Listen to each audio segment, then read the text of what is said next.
Kinwestiyon naman ng dalawang senador ang ipinatupad ng Manila International Airport Authority or MIAA na Terminal Fee Integration Scheme na naglalayong masolusyonan ang airport congestion. Ito ang balita ni Darlene Basingan.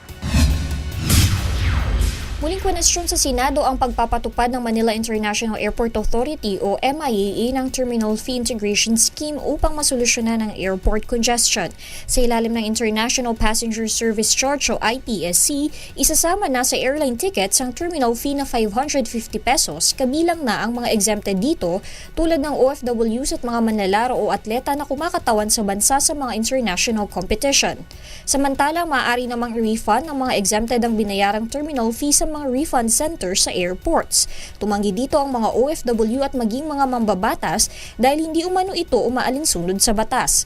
Under the law, exempted ang OFW, ayaw nila, gusto nilang kolektahan at gusto nila mag-refund sila. Sino magre-refund ng 550? Paliwanag naman ni Jose Angel Honrado, General Manager ng MIAA, pinag-aralan na nila ito at nakita nilang malaki ang naitulong nito upang mabawasan na ang congestion.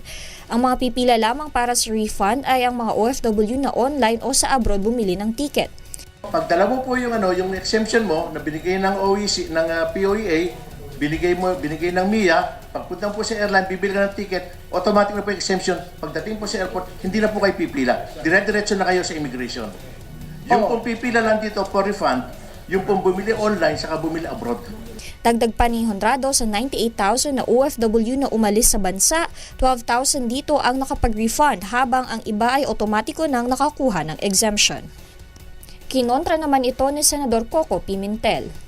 Hindi automatic yun. Na 94,000 OFW pre-nasis nyo dahil sa 12,000 na nag-refund, yung 82,000 ay walang refund due. Hindi, meron din doon hindi naghumingi ng refund. Well, Your Honor, Hindi po automatic yun. Hiniling naman ng mga senador sa MIAA management na itigil na ang pagpapatupad ng IPSC at sa halip ay humanap na lamang ng ibang paraan upang masolusyonan ang problema sa airport congestion. Pinag-aaralan din ng dalawang senador na dalhin sa ombudsman ang issue.